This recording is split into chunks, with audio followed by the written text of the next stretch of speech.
ಓಂ ನಮಃ ಶಿವಾಯ. ಸ್ವಾಮಿ ಗುರುಗಜ. ನನ್ನೆಲ್ಲ ಪ್ರೀತಿ ವೀಕ್ಷಕರಿಗೆ ಶಿವಾಮಿ ಕನ್ನಡ ಆಧ್ಯಾತ್ಮಿಕ ಚಾನಲ್ಗೆ ಸ್ವಾಗತ. ಇವತ್ತು ನಾವು ಸಹಾಯಕರಿಗೆ ಅಥವಾ ಸಮಸ್ಯೆಯಲ್ಲಿರುವವರಿಗೆ, ತುಂಬ ಕಷ್ಟದಲ್ಲಿರುವವರಿಗೆ, ನಿರ್ಗತಿಕರಿಗೆ ಏನಾದರೂ ನಮ್ಮ ಕೈಯಿಂದ ನಾವು ಸಹಾಯ ಮಾಡಿದರೆ ಖಂಡಿತವಾಗ್ಲೂ ಅದು ಒಂದಲ್ಲ ಒಂದು ದಿನ ನಮಗೆ ಯಾವುದೋ ಒಂದು ರೂಪದಲ್ಲಿ ಆ ದೇವರು ನಮಗೆ ಬಡ್ಡಿ ಸಮೇತವಾಗಿ ಆ ಒಂದು ನಾವೇನು ಕೊಟ್ಟಿರ್ತೇವೆ, ಅವರಿಗೆ ಸಹಾಯ ಮಾಡಿರ್ತೇವೆ, ಅದು ಇನ್ನೊಂದು ರೂಪದಲ್ಲಿ ನಮಗೆ ದಕ್ಕುವಂಥದ್ದು. ಅದು ಯಾವತ್ತೂ ನಾವು ಒಬ್ಬರಿಗೆ ಮಾಡಿದ ಸಹಾಯ ಏನಿರುತ್ತೆ ಆ ಸಹಾಯಕರಿಗೆ, ಅದು ಯಾವತ್ತೂ ವೇಸ್ಟ್ ಆಗಲ್ಲ, ನೆನ್ಪಿಟ್ಕೊಳ್ಳಿ. ಅದರಿಂದ ನಮಗೆ ಏನು ನಷ್ಟವೂ ಆಗಲ್ಲ, ಒಳ್ಳೆಯದೇ ಆಗುತ್ತೆ. ಅದ್ರ ಬಗ್ಗೆ ಮಾತಾಡೋಣ. ಅದಕ್ಕಿಂತ ಮುಂಚೆ ಚಾನಲ್ನ ನೋಡ್ತಾ ಇದ್ದೀನಿ, ಯಾರು ಸಬ್ಸ್ಕ್ರೈಬ್ ಮಾಡದೇ ಇದ್ದರೆ ದಯವಿಟ್ಟು ಸಬ್ಸ್ಕ್ರೈಬ್ ಮಾಡಿ. ಸಬ್ಸ್ಕ್ರಿಪ್ಷನ್ ಫ್ರೀ ಆಗಿರುತ್ತೆ. ಆದಷ್ಟು ಇಂಥ ವಿಡಿಯೋಗಳನ್ನು ಲೈಕ್ ಮಾಡಿ, ಶೇರ್ ಮಾಡಿ. ಆಧ್ಯಾತ್ಮಿಕ ಜ್ಯೋತಿಷಕ್ಕೆ ಸಂಬಂಧಪಟ್ಟ ಉಪಯುಕ್ತ ಮಾಹಿತಿ ಇರುವಂಥ ವಿಡಿಯೋನ ಹಾಕ್ತಾ ಇರ್ತೇನೆ. ಹಾಗೆ ಸಬ್ಸ್ಕ್ರೈಬ್ ಅಂತ ಹೊತ್ತುವಾಗ ಸೈಡಲ್ಲಿ ಬೆಲ್ ಐಕಾನ್ ಅಂತ ಕ್ಲಿಕ್ ಮಾಡಿ ಆಲ್ ಅಂತ ಬರ್ತದೆ, ಕ್ಲಿಕ್ ಮಾಡಿದ್ರೆ ಮರಿಬೇಡಿ. ಆಗ ಎಲ್ಲ ನನ್ನ ವಿಡಿಯೋ ನೋಟಿಫಿಕೇಶನ್ ನಿಮಗೆ ಬೇಗ ಸಿಗುತ್ತೆ. ಹಾಗೆಯೇ ಇನ್ನೊಂದು ಏನು ಅಂದರೆ, ನಿಮಗೆ ಏನಾದರೂ ಸಮಸ್ಯೆ ಇದೆ ನನ್ನ ಜೊತೆ ಮುಕ್ತವಾಗಿ ಹಂಚ್ಕೋಬೇಕು, ಅದಕ್ಕೆ ಏನಾದರೂ ಪರಿಹಾರ ಬೇಕು ಅಂದರೆ ಖಂಡಿತವಾಗ್ಲೂ ಸಮಸ್ಯೆ ಏನಿದೆ ಅದನ್ನು ಕರೆಕ್ಟಾಗಿ ಡೀಟೇಲಾಗಿ ಬರೆದು ಕಳುಹಿಸಿ ರಾಶಿ ನಕ್ಷತ್ರದ ಜೊತೆಗೆ. ಒಂದು ವೇಳೆ ರಾಶಿ ನಕ್ಷತ್ರ ಗೊತ್ತಿಲ್ಲ ಅಂದರೆ ಪರವಾಗಿಲ್ಲ, ಡೇಟ್ ಆಫ್ ಬರ್ತನ್ನು ಹಾಕಿ ಖಂಡಿತವಾಗ್ಲೂ ಹಾಕ್ಬೋದು. ಹಾಗೆಯೇ ರಾಶಿ ನಕ್ಷತ್ರ ಗೊತ್ತಿರೋದಿಲ್ಲ ಕೆಲವರಿಗೆ, ಅಂಥವರು ಕೂಡ ಡೇಟ್ ಆಫ್ ಬರ್ತ್ ಹಾಕಿ ರಾಶಿ ನಕ್ಷತ್ರ ಅಂದರೆ ಕೇಳಬಹುದು. ಉತ್ತರ ಕೊಡುವಾಗ ಸ್ವಲ್ಪ ಲೇಟ್ ಆಗೋದು, ಆದರೆ ಕರೆಕ್ಟಾಗಿ ಪ್ರಶ್ನೆಯನ್ನು ಮಾತ್ರ ಕರೆಕ್ಟಾಗಿ ಅರ್ಥ ಆಗುವಾಗೆ ಡೀಟೇಲಾಗಿ ಬರೆದು ಕಳುಹಿಸಬೇಕು ರಾಶಿ ನಕ್ಷತ್ರ ಅಥವಾ ಡೇಟ್ ಆಫ್ ಬರ್ತ್ ಮೂಲಕ. ಹಾಗೆಯೇ ಉತ್ತರ ಕೊಡ್ತೇನೆ, ಸ್ವಲ್ಪ ಲೇಟ್ ಆದರೂ ಉತ್ತರ ಸಿಗುತ್ತೆ ನಿಮಗೆ.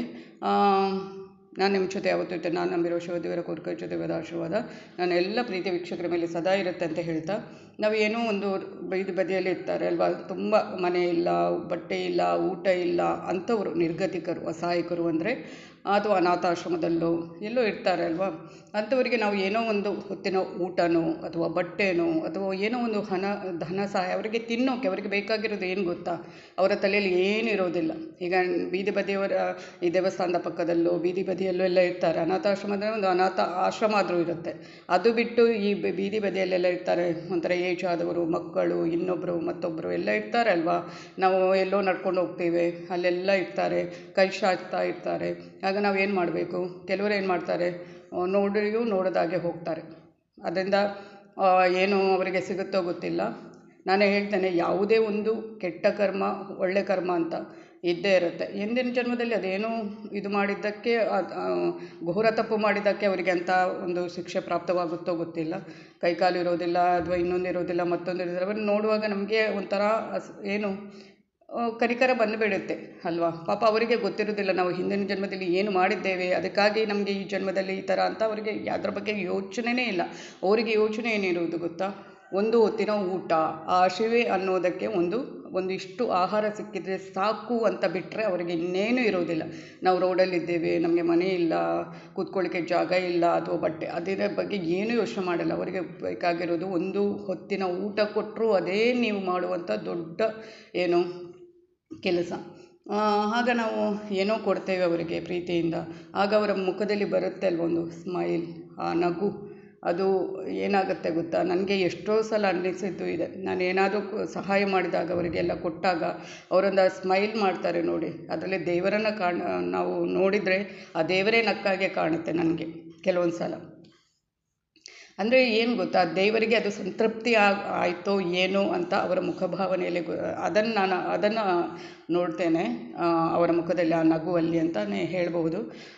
ನನಗೆ ಅದೇ ನಾನು ಹೇಳೋದು, ನೀವು ಏನೇ ಸಹಾಯ ಮಾಡಿ ಅದು ಚಿಕ್ಕದಾಗಿದ್ದರೂ ಪರವಾಗಿಲ್ಲ, ಅದು ದೇವರ ಲೆಕ್ಕಾಚಾರದ ಪುಸ್ತಕದಲ್ಲಿ ಅದು ನಮೂದಾಗುತ್ತೆ. ಅದು ಇನ್ನೊಂದು ರೂಪದಲ್ಲಿ ಯಾವುದೋ ಒಂದು ನಿಮಗೆ ಕಷ್ಟಗಳು ಸಮಸ್ಯೆಗಳು ಬರುವಂಥದ್ದು ಎಲ್ರಿಗೂ ಇದ್ದೇ ಇರುತ್ತೆ ಅಲ್ವಾ.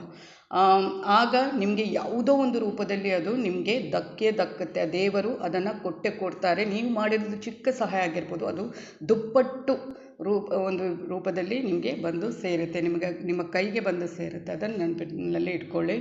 ಯಾವತ್ತೂ ನಾನು ಒಂದು ಹೇಳ್ತೇನೆ, ಯಾವತ್ತೂ ಅದು ನಮಗೆ ನಾವೊಂದು ಹೊತ್ತಿನ ಊಟ ಕೊಟ್ಟರೆ ಅಥವಾ ಇನ್ನೇನು ಹಣ ಕೊಟ್ಟರೆ ಅಥವಾ ಇನ್ನೇನು ಕೊಟ್ಟರೆ ನಮಗೆ ಅದರಿಂದ ಏನೂ ನಷ್ಟ ಆಗಲ್ಲ, ನಮಗೆ ಒಳ್ಳೆಯ ಒಂದು ಪ್ರತಿಫಲನೇ ಸಿಗೋದು. ನಾನು ಹೇಳ್ತೇನೆ, ಹುಟ್ಟಿದಾಗ ದೇವರು ಏನೂ ಕೊಟ್ಟು ಕಳಿಸೋದಿಲ್ಲ. ಅವರು ಕಳಿಸೋದು ಒಂದು ಒಳ್ಳೆಯ ಒಂದು ಕೆಲಸ ಕರ್ಮವನ್ನು ಮಾಡಿದರೆ ಅದನ್ನು ಒಂದು ಪಾಪದ ಬುತ್ತಿ, ಒಂದು ಪುಣ್ಯದ ಬುತ್ತಿ, ಅದನ್ನು ಯಾವುದು ತುಂಬಿಸಬೇಕು ಯಾವುದು ತುಂಬಿಸಬಾರದು ಅನ್ನೋದು ನಮ್ಮ ವಿವೇಚನೆಗೆ ಬಿಟ್ಟಿರುವಂಥ ವಿಷಯ. ಆಗ ನಾವು ಅದೆಲ್ಲ ಕೌಂಟ್ ಆಗುತ್ತೆ. ನಮಗೆ ಅದು ಯಾವುದೋ ಒಂದು ರೂಪದಲ್ಲಿ ನಮ್ಮ ಕಷ್ಟ ಕಾಲಕ್ಕೆ ಬಂದು ಸೇರುತ್ತೆ. ಪ್ಲಸ್ ಅಷ್ಟೇ ನಮಗೆ ಒಳ್ಳೆಯ ಒಂದು ಪುಣ್ಯದ ಒಂದು ಬುತ್ತಿನೂ ಏನಾಗುತ್ತೆ ಫಿಲ್ ಆಗುತ್ತೆ. ಆ ಪಾಪ ಪುಣ್ಯ ಅದೆಲ್ಲ ಆ ಒಂದು ಏನು ಮಾಡಬೇಕು ಅಥವಾ ಯಾವುದನ್ನು ತುಂಬಿಸಿದರೆ ಏನು, ಯಾವುದನ್ನು ತುಂಬಿಸಬಾರ್ದು, ಯಾವುದನ್ನು ತುಂಬಿಸಬೇಕು ಅನ್ನೋದು ಅದು ನಮಗೆ ಬಿಟ್ಟಿರುವಂಥದ್ದು.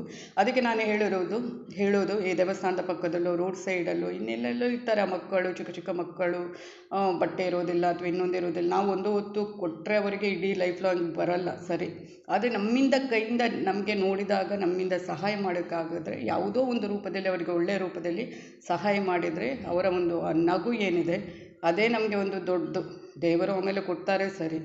ಆ ದೇವರನ್ನು ನಾವು ಆ ನಗುವಿನಲ್ಲಿ ದೇವರೇ ನನಗೆ ನಾನು ಅನಿಸುತ್ತೆ, ಅದು ಸಂತೃಪ್ತಿ ಆ ದೇವರಿಗೆ ಸಂತೃಪ್ತಿ ಆಯ್ತೇನೋ ಅಂತ ಅನ್ನಿಸುತ್ತೆ. ಅಷ್ಟೇ ನಾನು ಹೇಳೋದು ಪ್ರತಿಯೊಬ್ಬರಿಗೆ, ನಿಮ್ಮಿಂದ ಆದರೆ ಖಂಡಿತವಾಗ್ಲೂ ನೀವು ಒಂದು ರೂಪಾಯಿ ಆದರೂ ಪರವಾಗಿಲ್ಲ, 1 ರೂಪಾಯಿ ಕೊಡ್ತೀರೋ, 10 ರೂಪಾಯಿ ಕೊಡ್ತೀರೋ, 100 ರೂಪಾಯಿ ಕೊಡ್ತೀರೋ, 1000 ರೂಪಾಯಿ ಕೊಡ್ತೀರೋ, ಎಲ್ಲದಕ್ಕೂ ಒಳ್ಳೆಯದೇ ಆಗುತ್ತೆ.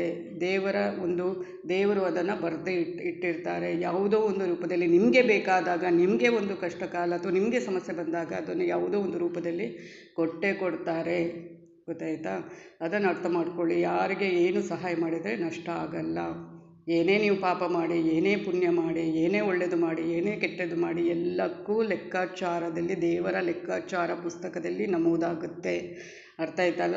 ಒಳ್ಳೆಯದು ಮಾಡಿದರೆ ಒಳ್ಳೆಯದೇ ಆಗುತ್ತೆ, ಕೆಟ್ಟದ್ದು ಮಾಡಿದರೆ ಕೆಟ್ಟದೇ ಆಗುತ್ತೆ. ಆಯಿತಾ? ಅದಕ್ಕೆ ನಾನು ಹೇಳೋದು, ಆದಷ್ಟು ನೀವು ಸಹಾಯ ಮಾಡುವಾಗ ಬೇರೆ ಏನು ಯೋಚನೆ ಮಾಡಬೇಡಿ. ನಿಮಗೆ ಆಗುತ್ತೋ ಖಂಡಿತವಾಗ್ಲೂ ಮಾಡಿ. ಧನ್ಯವಾದಗಳು.